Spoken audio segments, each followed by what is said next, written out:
Good evening class. आज ईद है तो स्कूल की छुट्टी, तो you are free in the day time और हम शाम को कर रहे हैं ग्राफ्स। जल्दी से ले आओ ग्राफ नोटबुक और पेंसिल और स्केल सो दैट हम मेरे साथ ही ग्राफ बना लो, ठीक है। सो क्वेश्चन नंबर 4 का फर्स्ट पार्ट, इसमें लिखा है x plus y is equal to 5, equation number 1। फिर दूसरी है 2x plus 2y is equal to 10, ये है इक्वेशन नंबर 2। इक्वेशन को देखकर ये पावर डेवलप कर लो कि तुम रेशियो आंखों से ही देख लो, ठीक है। तो यहाँ पर आपके पास x है यानी कोफिशिएंट 1, तो ये 1/2 दिख रहा है, ये भी 1/2 दिख रहा है, और 5/2 को कट करेंगे तो वो भी आएगा 1/2। मतलब तीनों रेशियोज इक्वल है। अब तीनों रेशियोज इक्वल है तो क्या सिखाया था कि ये होता है कंसिस्टेंट, बिकॉज इसमें है इनफाइनाइट सॉल्यूशन। और अगर ग्राफ बना रहे हैं तो वो आएंगी ओवरलैपिंग लाइन या फिर आप कह सकते हो कोइंसिडेंट लाइन। तो late us start making tables. पहले रेशियोज दिखा दो जिससे कि कंसिस्टेंसी दिखाई जा सके। तो a1/a2 is equal to b1/b2 is equal to c1/c2। x का कोफिशिएंट है 1, यहाँ पे ले लेंगे 1/2, फिर यहाँ पर भी 1/2 और ये है 5/10। 5/10 को भी कट कर रहे हो तो ये आ रहा है 1/2। सो सारे इक्वल आ गए। सो अभी हमने क्या कंक्लूड किया कि ये है हमारी कंसिस्टेंट लाइन। और मैंने एक वर्ड सिखाया था कि कंसिस्टेंट में अगर इनफाइनाइट सॉल्यूशन आए तो वो होती है डिपेंडेंट लाइन। तो यहाँ पे हम लोग लिख देंगे डिपेंडेंट। डिपेंडेंट वर्ड शुरू से साथ में रखो, फिर एकदम से आपको याद करने की जरूरत नहीं पड़ेगी, अपने आप ही याद हो जाएगा। फिर दूसरा आएगा यहाँ पर इनफाइनाइट सॉल्यूशन। और अगर ग्राफ बनाएंगे तो निकलेंगी ये हमारी कोइंसिडेंट लाइंस। 2 टेबल बनाने की वैसे जरूरत नहीं है, लेकिन अगर एक टेबल बना ले रहे हो तो जो पॉइंट आ रहे हैं वही दूसरे के भी हो रहे हैं। मैं बस शो कर रही हूँ इधर। तो यहाँ पर हम ले रहे हैं छोटी सी टेबल। हमेशा 0 0 वाले पॉइंट लो, उससे लाइन बहुत क्लियर बनती है क्योंकि एक्सेस के पॉइंट मिल जाते हैं। तो मैं पुट कर रही हूँ x इक्वल टू 0। अगर आपने x की जगह 0 पुट किया तो आपको y मिल जाएगा 5, और y की जगह 0 पुट किया तो x मिल जाएगा 5। तो कोऑर्डिनेट्स हो गए 0, 5। पहले एब्सिसा फिर ऑर्डिनेट, पहले वाले को एब्सिसा बोलते हैं और दूसरे वाले को ऑर्डिनेट। फिर यहाँ पे कर रहे हैं 5, 0 एब्सिसा ऑर्डिनेट। दूसरी टेबल को फॉर्मेलिटी के लिए लिख के देख लो, आने वाले सेम पॉइंट ही है। 2x plus 2y is equal to 10। यहाँ पे ले लो x, यहाँ y। x को 0 किया तो y आ गया 5, y को 0 किया तो x आ गया 5। फिर से वही वाले पॉइंट मिल गए 0, 5 एंड 5, 0। पूरा ग्राफ में सिर्फ और सिर्फ फर्स्ट क्वाड्रेंट आ रहा है, तो चारों क्वाड्रेंट लेने की जरूरत नहीं है। तो फर्स्ट क्वाड्रेंट को ही एनलार्ज कर लो। तो फर्स्ट क्वाड्रेंट में तुम सिर्फ 5 तक जाना है, तो बहुत ज्यादा लेने की जरूरत नहीं है।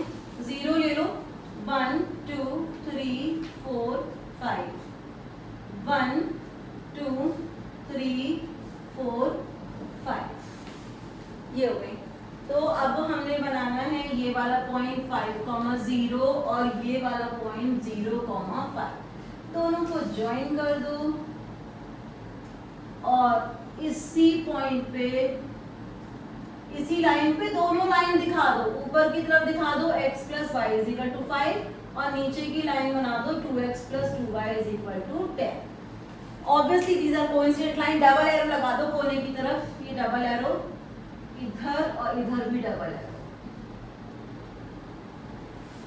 Coincident line, infinite solution, dependent line, और चाहे ज्यादा हो या कम सॉल्यूशन तो हैं तो इसको बोलेंगे consistent.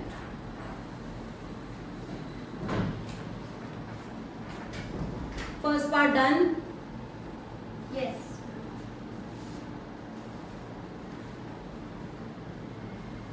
Late us start with second part.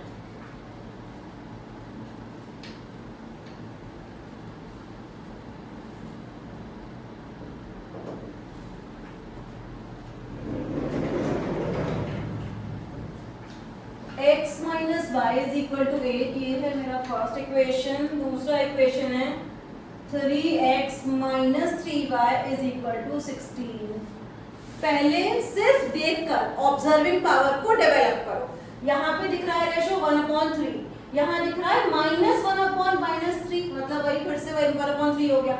And 8/16 16 इसके 1/3 के बराबर नहीं है, कट करके इसका आंसर 1/2 आएगा। तो जब a1/a2 is equal to b1/b2 होता है और it's not equal to c1/c2 होता है, तो ऐसी लाइंस होती हैं पैरेलल लाइन, जिनको हम कहते हैं इनकंसिस्टेंट, बिकॉज उनके पास कोई सोल्यूशन नहीं होता। ठीक है, तो अभी पहले रेशो दिखा देंगे इसमें, a1/a2 equal to b1/b2 not equal to c1/c2। तो यहाँ पे आया 1/3, यहाँ पे -1/-3 नॉट इक्वल टू 8/16, कट करके भी दिखा देंगे, इतना हो गया। अब सीधा लिख दो इसका इनकंसिस्टेंट। बुक में लिखा है कि इनकंसिस्टेंट का ग्राफ मत बनाओ, लेकिन मैं बोल रही हूँ इनकंसिस्टेंट ग्राफ भी बनाओ, जिससे तुम्हें पैरेलल लाइन प्लॉट करनी आ जाएगी। फिर दूसरा नो सॉल्यूशन, और तीसरा हो गया पैरेलल लाइन। लाइन कोई सी भी हो, बननी है एक छोटी सी table before we plot it.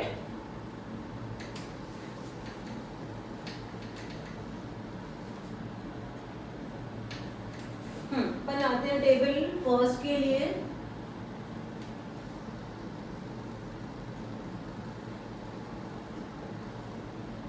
x y equation लिख लो, x minus y is equal to 8, x की वैल्यू 0, y की वैल्यू -8, y की वैल्यू 0, x की वैल्यू +8। नेगेटिव में भी जा रहा है ये, तो हो जाएगा 0 -8 एंड 8, 0। दूसरा देखते हैं कैसा बनेगा। वो आ रहा है थोड़ा सा फ्रैक्शन में आएगा, x y, x को 0 ले लिया और ये है 3x - 3y is equal to 16, तो y का आंसर आएगा -16/3। थोड़ा सा डेसिमल में लोगे तो 5.3 आ जाएगा ये, और y को 0 ले लिया तो x की वैल्यू आ रही है 16.2, तो ये भी 5.3 है। तो ये लिख लेती हूँ मैं 0, -5.3, ये 5.3, 0। डेसिमल में आता है तो भी हमें एक्सिस के पॉइंट मिलते हैं, जिनको हम इंटरसेप्ट कहते हैं। तो इंटरसेप्ट की फॉर्म लेना बहुत इजी होता है।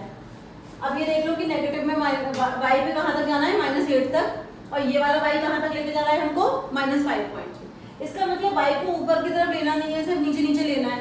तो ये ऐसे बना लो, ये x एक्सिस उस पे पॉजिटिव चाहिए और y पे हमको सारा नीचे नीचे चाहिए,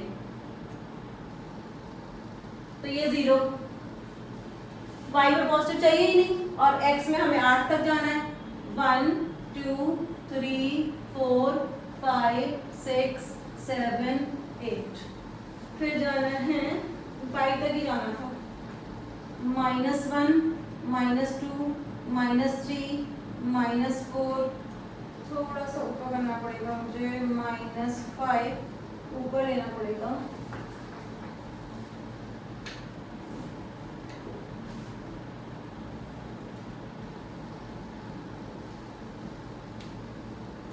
ज़ीरो 1 2 3 4 5 और ये 6, यहाँ पे -1 -2 क्लोजली ले रही हूँ थोड़ा, -3 -4 -5 -6 -7 और ये -8। 0 -8 यही वाला पॉइंट है, 0, -8, फिर है 8, 0, थोड़ा और आगे जाते हैं 7 और ये 8, तो ये हो गया 8, 0। तो पहले ये वाली लाइन मिलाओ, इसकी शेप कैसी आ रही है, इन द 4th क्वाड्रेंट, यहाँ पे लिख दो x - y is equal to 8। अब दूसरी लाइन प्लॉट करने के लिए 5.3 एंड -5.3, 5.3 ऑलमोस्ट इधर ले लो एंड 5.3 यहाँ ले लो, तो 5.3, 0 -5.3, 0 मिला दो इसको भी, and perfect line, exactly parallel, इतनी अच्छी लाइन बन के आई है। आप तो ग्राफ पे बना रहे हो, आपकी तो और भी अच्छी बनेगी।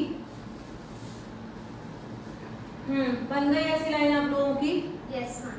गुड। सो अब आ रहे हैं हम लोग थर्ड क्वेश्चन पे। ये पूरा सेकंड क्वेश्चन है, आई होप कि ये पैरेलल लाइन बन गई होंगी। अब आ रहे हैं हम थर्ड पार्ट पे।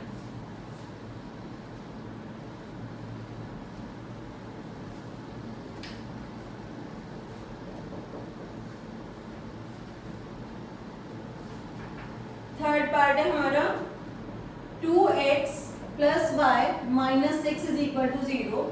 दूसरा है 4x minus 2y minus 4 is equal to 0। Develop your power to look into the ratios without pen down, यानी कि पेन को लिखने से पहले ही सीख जाओ। 2/4 1/2 1/2 अगेन, लेकिन ये है -1/2। नेगेटिव साइन में और पॉजिटिव साइन में दोनों बिल्कुल अलग माने जाते हैं, तो ये a1/a2 is not equal to b1/b2 है। तो हमारा हुआ कौन सा सोल्यूशन हुआ हमारा? Intersecting line unique solution. Good, very good. तो यहाँ पे हम करेंगे a1/a2 not equal to b1/b2। We do not bother about c1/c2, उसमें देखा ही नहीं जाता इंटरसेक्टिंग लाइन में कि c1/c2 क्या आ रहा है। इक्वल आए तो भी इंटरसेक्टिंग, नहीं आए तो भी। तो a1/a2 को ही चेक करना है। तो 2/4 नॉट इक्वल टू 1/-2। तो 1/2 नॉट इक्वल टू 1/-2। सबसे पहले लिख देते हैं इसका कंसिस्टेंट, फिर लिख देंगे यूनिक सॉल्यूशन, फिर उसके बाद लिख देंगे इसमें इंटरसेक्टिंग लाइन। अच्छा सा ग्राफ बनने वाला है आपका इंटरसेक्टिंग लाइन, इसी से सॉल्यूशन मिल जाएगा। तो बनाओ एक टेबल, वही फिर से 0 0 लेंगे।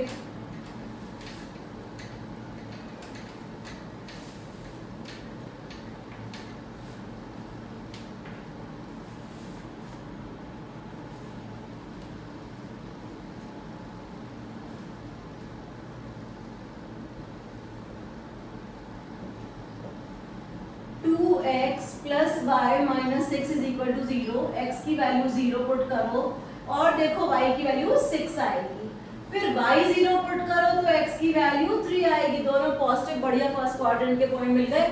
0 6 3, 0। अब आती है दूसरी टेबल। हमें तो भाई 0 0 से ही बनानी अच्छी लगती है और आपको भी जल्दी से मिल जाते हैं पॉइंट्स। ये x, ये y, x को 0 पुट किया, y की वैल्यू आ गई -2। फिर हमने y को 0 पुट किया, x की वैल्यू आ गई 1। पॉजिटिव क्वाड्रेंट में जाना है 6 तक और 3, और नेगेटिव में -2। बढ़िया सा ग्राफ बन जाएगा। ग्राफ नोटबुक पे बना रहे हो, चारों क्वाड्रेंट दिखा दो, कोई दिक्कत नहीं है। ये भी लिख लो 0 -2 एब्सिसा ऑर्डिनेट, एब्सिसा ऑर्डिनेट।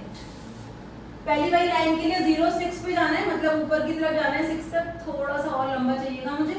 0 1 2 3 4 5 और ये 6, तो ये आ रहा है मेरे पास 0,6। फिर है 3 0 1 2 3 1 2 3, ये वाला पॉइंट आ रहा है 3,0। हाँ, तो ज्वाइन करें इसको।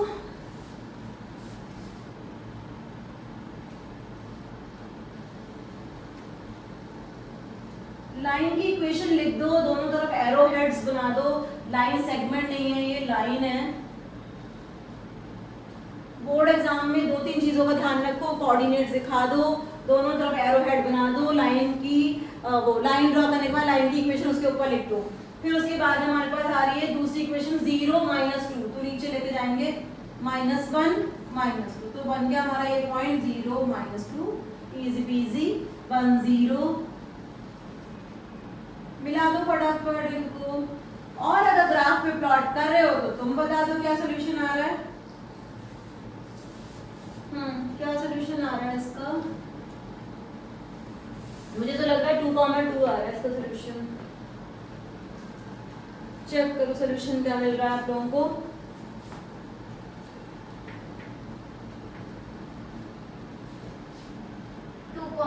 हाँ, दैट्स करेक्ट। ग्राफ में तो दिख ही जाएगा, बाद में आगे हम लोग सीखेंगे एलिमिनेशन सब्स्टिट्यूशन, तो उससे अलजेब्रिकली भी निकल जाएगा। तो 2,2 आ गया। ये सबसे अच्छा ग्राफ बना है इंटरसेक्टिंग वाला। अब हम बनाने वाले हैं fourth and the last one. Let us see इसमें क्या बनेगा। बना लो और मेरे से मैच कर लो कि ऐसा ही होना चाहिए शेप इसकी। चलो फोर्थ बनाते हैं। I hope you are done. Yes ma'am.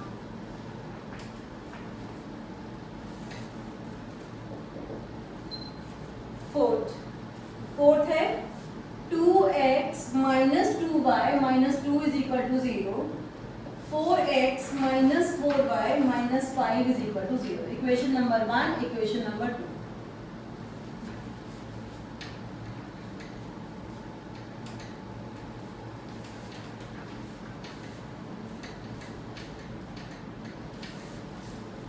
Again पहले आंखों से ऑब्जर्व करो, 1/2 माइनस दोनों पर है तो ये भी 1/2 मतलब इक्वल आ रहा है रेशो, 1/2 इक्वल टू 1/2. फिर अगला वाला आ रहा है 2/5, अब वो तो नहीं है उसके बराबर, तो फिर से वही वाला आ गया a1/a2 equal to b1/b2 not equal to c1/c2. ये कौन सी लाइन होती है? Parallel line. Very good.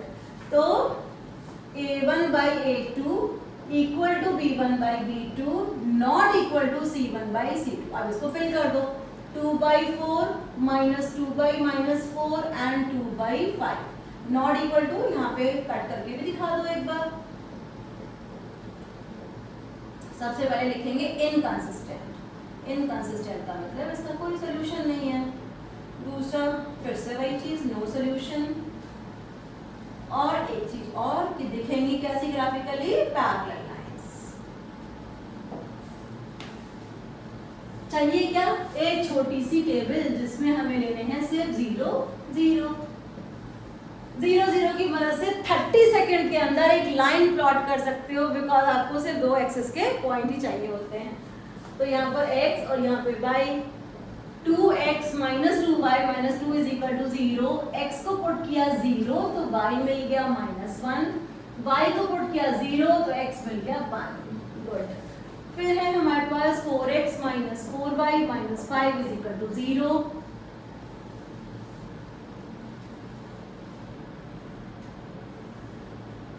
तो यहाँ पर है x, यहाँ पे y.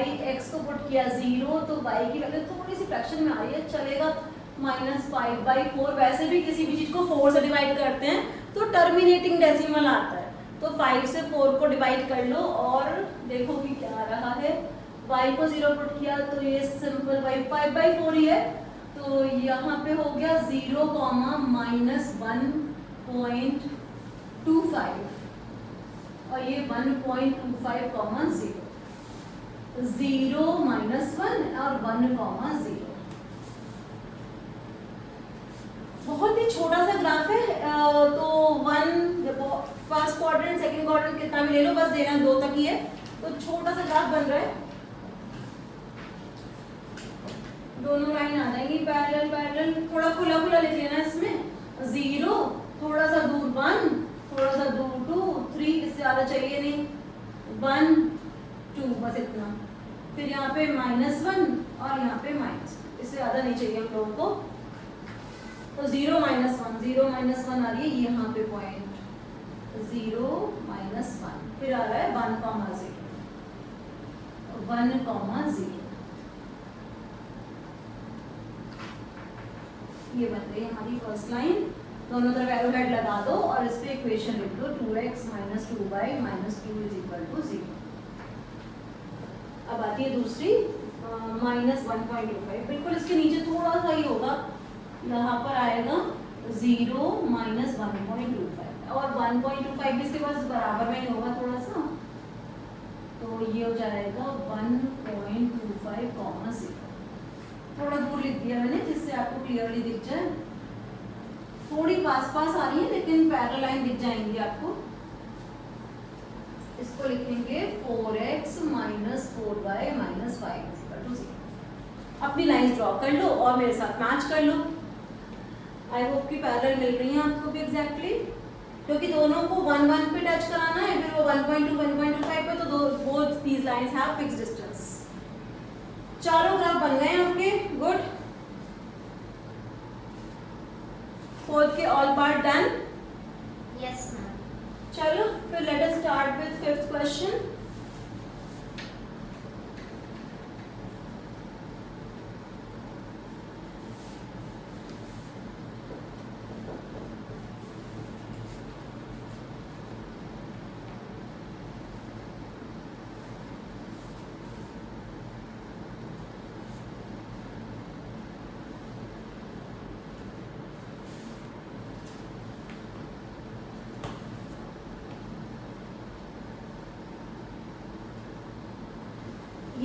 एक बार फिर से रिपीट कर रही हूँ, अगर आपको ये देखना है तो कि जो फर्स्ट लाइन है उसमें 0 -1 और 1 0 से वो लाइन जा रही है, और दूसरी लाइन बहुत पास है 1.25।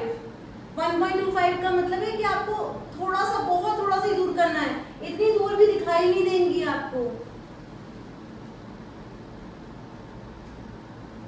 बीच में 10 स्मॉल डिवीजन होते हैं, तो आप बस 2 स्मॉल डिवीजन ले लो। 1.25 के लिए बस 2 स्मॉल डिवीजन, 2 स्मॉल डिवीजन आगे, यहाँ 2 स्मॉल डिवीजन नीचे, और उनको मिला दो। They will look very close to each other. ऐसा लगेगा आपको कि एक लाइन इधर बना रहे हैं और एक उसके बिल्कुल पास बना रहे हैं, ऐसे बना रहे हैं, एकदम पास।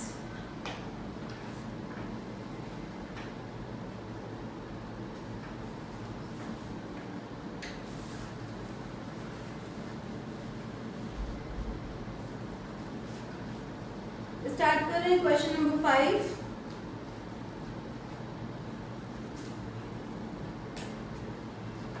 Question number 5, I am reading half the perimeter of rectangular garden whose length is 4 more than width. अच्छा, half the perimeter. Question number 5 is given 36. पहले मैं ऐसे लिख रही हूँ, half perimeter is equal to 36 meter.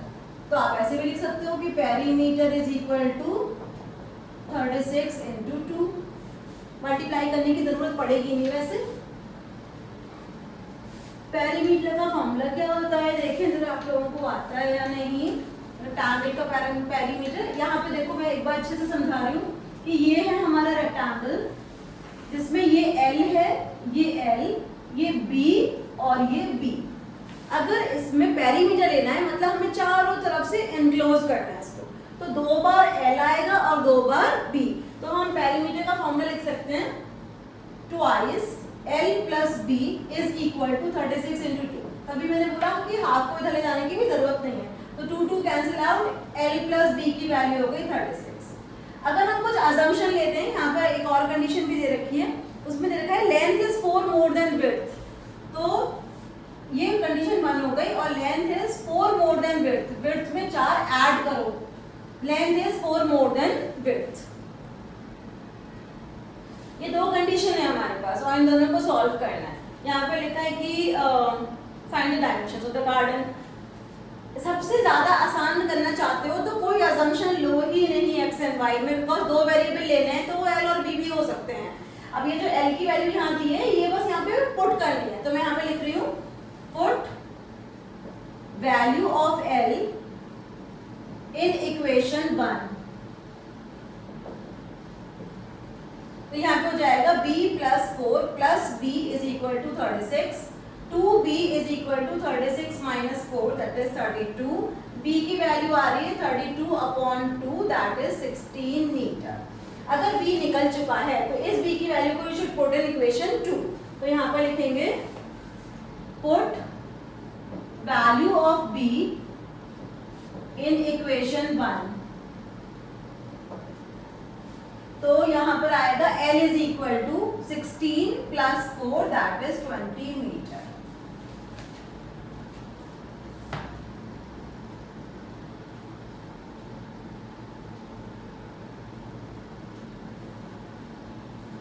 Word problem का answer words में जरूर लिखना चाहिए, तो लास्ट में लिख देंगे length of garden is equal to 20 meter, width of garden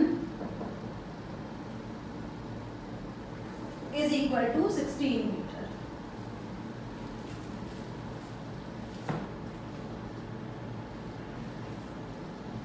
I hope it is clear। Yes, ma'am. Question number 6 कर रहे हैं। जिस बच्चे ने अपनी रेशोज के लिए ऑब्जर्विंग पावर डेवलप कर ली, उसके लिए क्वेश्चन नंबर 6 बहुत आसान है, बहुत ज्यादा आसान है।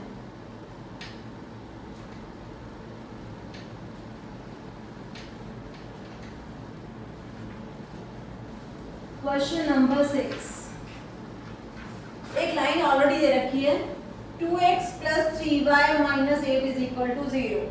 हमको एक इक्वेशन खुद लिखनी है such that it represent intersecting lines। Intersecting lines के रेशो आपको बताए गए हैं कि A1 by A2 should not be equal to B1 by B2, यानी कि आपको कुछ भी अज्यूम करना है x का कोफिशिएंट, बट वो इक्वल नहीं होना चाहिए, रेशो इक्वल नहीं होना चाहिए y के। पहले एक बार ऐसे लिख लो 2x plus 3y minus 8 is equal to 0। इसको डबल कर दो, 2 को डबल करके 4x लिख दो बस, और 3 को बस डबल नहीं करना, चाहे 3 को 3 छोड़ दो, उसको बस डबल नहीं करना, तो 3 टाइम्स कर सकते हो, 4 टाइम्स कर सकते हो, 5 टाइम्स कर सकते हो, कुछ भी कर दो, बस उसको रेशो इक्वल नहीं होने की वजह से उसको डबल मत करना, 6 मत लिखो, उसके अलावा कुछ लिख दो। चलो सपोज मैंने लिख दिया हमें 5 बाई माइनस 8 का भी कुछ भी कर दो, डबल ट्रिपल जो करना है कर दो, तो 24 इज इक्वल टू 0। अब मैं फिर से रेशो चेक करके बता रही हूँ, 2 by 4 not equal to 3 by 5, बस खत्म हो गया। तो अगर ये रेशो नॉट इक्वल आ गए तो ये वाली जो लाइन रिप्रेजेंट कर रही है सेकंड वाली, वो बनेगी इंटरसेक्टिंग लाइंस। हाँ गुड। तो जो हमारा आंसर है उसे हाईलाइट कर रही हूँ, ये हमारा आंसर है, दिस इज आवर आंसर।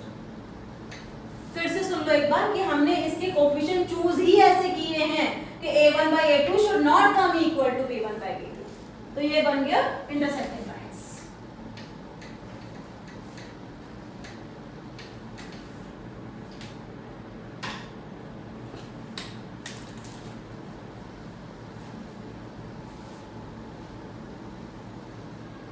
हाँ, अब सेकंड में हमें बोला गया है कि उसी सेम लाइन के साथ पैरेलल लाइन क्रिएट करो, पैरेलल लाइन क्रिएट करो। मेरे पास होना चाहिए A1 by A2 equal to B1 by B2 but not equal to C1 by C2, तीसरा रेशो इक्वल नहीं होना चाहिए। 2x plus 3y minus 8 is equal to 0। पहले ओरिजिनल लाइन लिख ली, ओरिजिनल लाइन का मैं क्या करने जा रही हूँ कि पहले वाले दोनों कोफिशिएंट हैं उनको डबल कर दूंगी और तीसरे वाले को डबल नहीं करूंगी, जिससे कि तीसरा वाला इक्वल ना हो, तो इसको दोनों को डबल कर दो, ये हो जाएगा 4x plus 6y। अब 8 को डबल नहीं करना, कुछ भी कर सकते हो, 8 भी छोड़ सकते हो, 3 टाइम्स भी कर सकते हो। रेशो दिखा दो, 2 by 4 equal to 3 by 6 not equal to 8 by 24। 1 by 2 equal to 1 by 2 not equal to 1 by 3 and this is done। Parallel line आ गई आपकी। अब है थर्ड वन, तो जो आंसर वाली लाइन है उसको मैं हाईलाइट कर रही हूँ, आप भी उसे हाईलाइट कर लेना, यही आपका आंसर है। अब तीसरा है कोइंसिडेंट लाइन, थर्ड है कोइंसिडेंट लाइंस।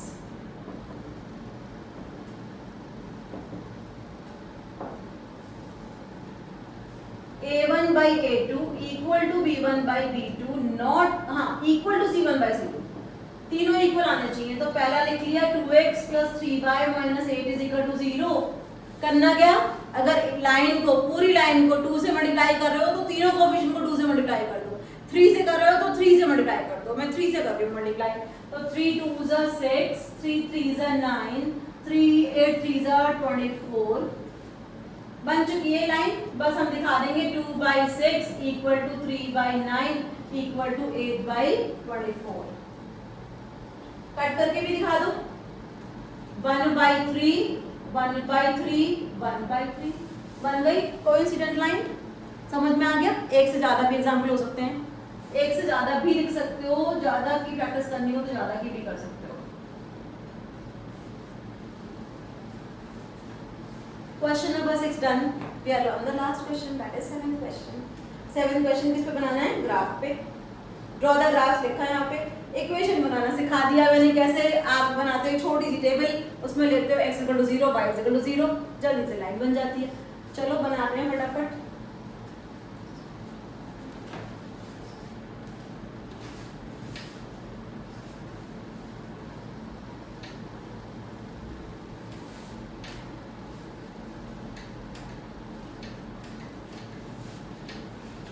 आज मेरे साथ बैठी है मेरी फेवरेट स्टूडेंट, और मैं उससे भी आपको वीडियो के एंड में मिलवाने वाली हूँ।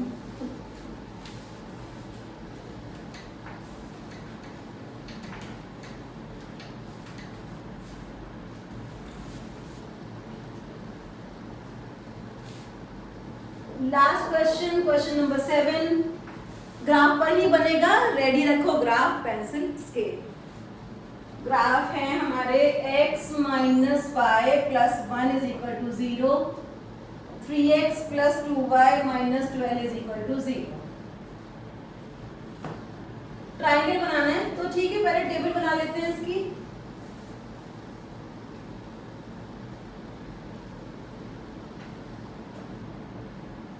x minus y plus 1 is equal to 0। x को 0 पुट किया, y की वैल्यू 1 आ गई, y को 0 पुट किया, x की वैल्यू -1 आ गई।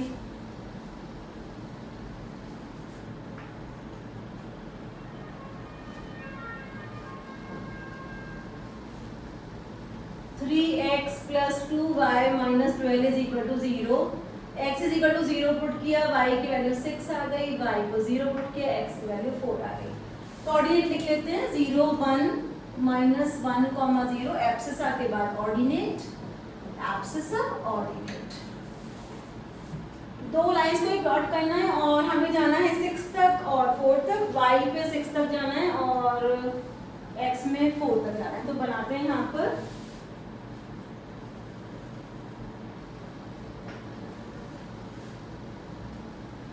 0 1 2 3 4 5 6 तक जाना था मुझे y पे, हाँ ठीक है, और 1 तक जाना है, 0 1 0 6 1 2 3 और ये 4 और लेफ्ट साइड पर है मेरे पास -1 -2, बस इतना काफ़ी है। 0 1 एंड -1, 0 1 इज दिस वन और ये है 0 -1, उल्टा करते हैं, -1, 0। इन दोनों को ज्वाइन करके हमको मिलने वाली है एक स्ट्रेट लाइन। इस पे इक्वेशन भी लिख देना, x minus y plus 1 is equal to 0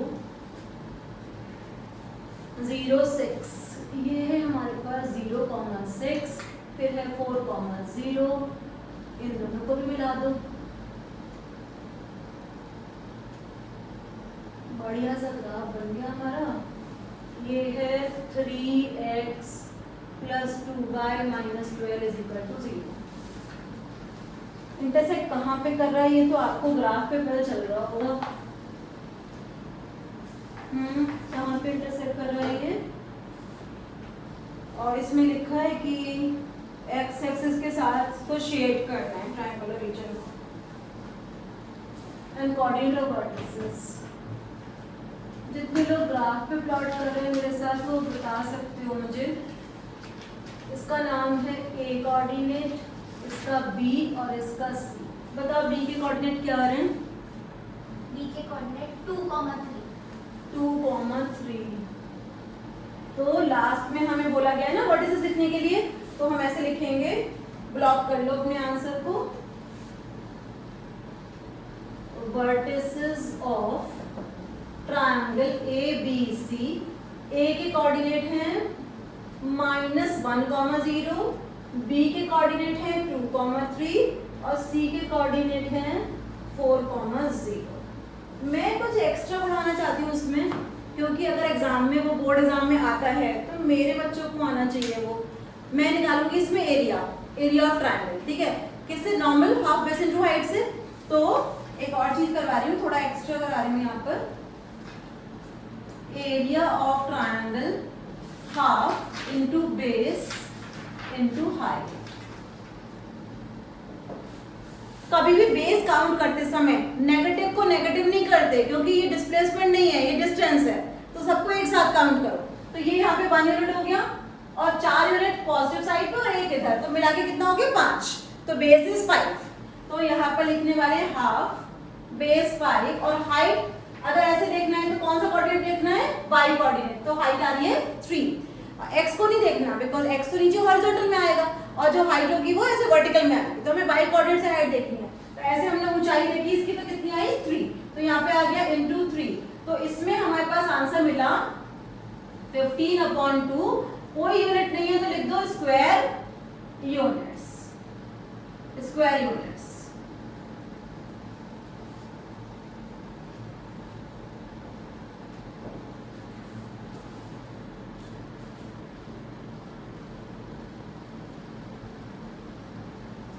पूरी एक्सरसाइज खत्म हो गई है हमारी और मैं आज आपको बताना चाहती हूँ कि मैं ऑनलाइन एंड ऑफलाइन दोनों क्लासेस ले रही हूँ और ऑफलाइन में अराउंड 20 स्टूडेंट्स हैं मेरे और इसमें से मेरी एक फेवरेट स्टूडेंट आज आई हुई है।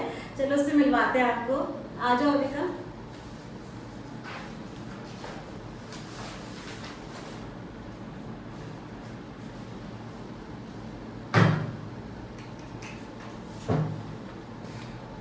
Hi guys, I'm Amrita and I'm studying with Alpna ma'am since 9th grade.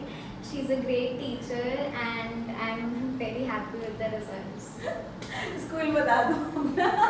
I'm in DPS You need not to tell about me, अपने बारे में बता दो। I'm in DPS RK Puram in 10th grade. Okay, bye. Bye.